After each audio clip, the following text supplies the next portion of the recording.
ঠিক 2 মাস আগের কথা। চির প্রতিদ্বন্দ্বী ভারত পাকিস্তান সংঘাত। টানা 4 দিনের সামরিক সংঘাতের নামও দেওয়া হয়েছিল অপারেশন সিঁদুর। সেই অপারেশন সিঁদুরে ভারতকে কুপকাত করতে পাকিস্তান নিয়েছিল এক বড় সামরিক পরিকল্পনা। কি ছিল সেই সামরিক পরিকল্পনায়? এমনই এক তথ্য স্বীকার করেছে ভারতেরই সামরিক বাহিনীর এক শীর্ষ কর্মকর্তা। ভারত পাকিস্তান যুদ্ধে ভারত কেবল পাকিস্তান নয়, বরং 3 প্রতিপক্ষের মুখোমুখি হয়েছিল। গেল 4 জুলাই ভারতের একজন শীর্ষ জেনারেল এই তথ্য নিশ্চিত করেছে। তিনি বলেছেন, এই সংঘাতে পাকিস্তানের বন্ধু রাষ্ট্র চীন ও তুরস্ক ইসলামাবাদকে গুরুত্বপূর্ণ সামরিক সহায়তা দিয়েছিল। ভারতীয় সেনাবাহিনীর উপপ্রধান লেফটেন্যান্ট জেনারেল রাহুল আর সিং বলেন, চীন এই সংঘর্ষকে পাকিস্তানে সরবরাহ করা তাদের অস্ত্রের কার্যকারিতা পরীক্ষার জন্য একটি লাইভ ল্যাব হিসেবে দেখেছিল। তার মতে চীনের এই পরিকল্পনা ভারতের বিরুদ্ধে ধার করা ছুরি দিয়ে হত্যা করার কৌশল হিসেবে প্রতিফলিত হয়।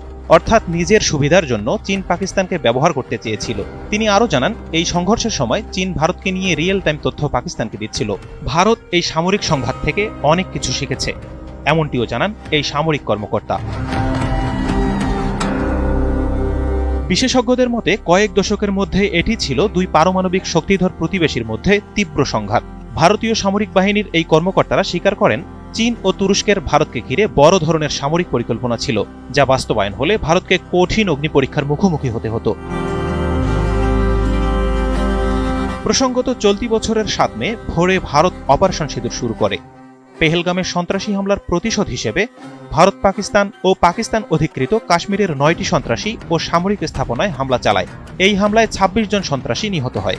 এর ফলে পাকিস্তানের সঙ্গে 4 দিনের সামরিক সংঘাত শুরু হয়, যেখানে যুদ্ধবিমান, ক্ষেপণাস্ত্র, ড্রোন ও ভারী কামান ব্যবহার করা হয়।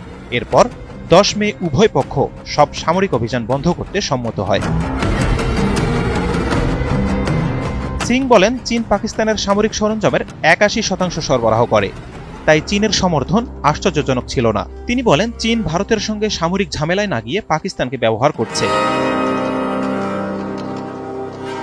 নিজের বক্তৃতায় সেনাবাহিনীর উপপ্রধান তুরস্কের ভূমিকার কথাও উল্লেখ করেন, বিশেষ করে পাকিস্তানকে সরবরাহ করা ড্রোনগুলোর কথা। তিনি বলেন, তুরস্ক আগে থেকেই পাকিস্তানকে সামরিক ড্রোন দিয়ে আসছে। সিং এমন তথ্য প্রকাশের পর নিজ দেশের সামরিক সক্ষমতাকে বাড়ানোর তাগিদ দেন।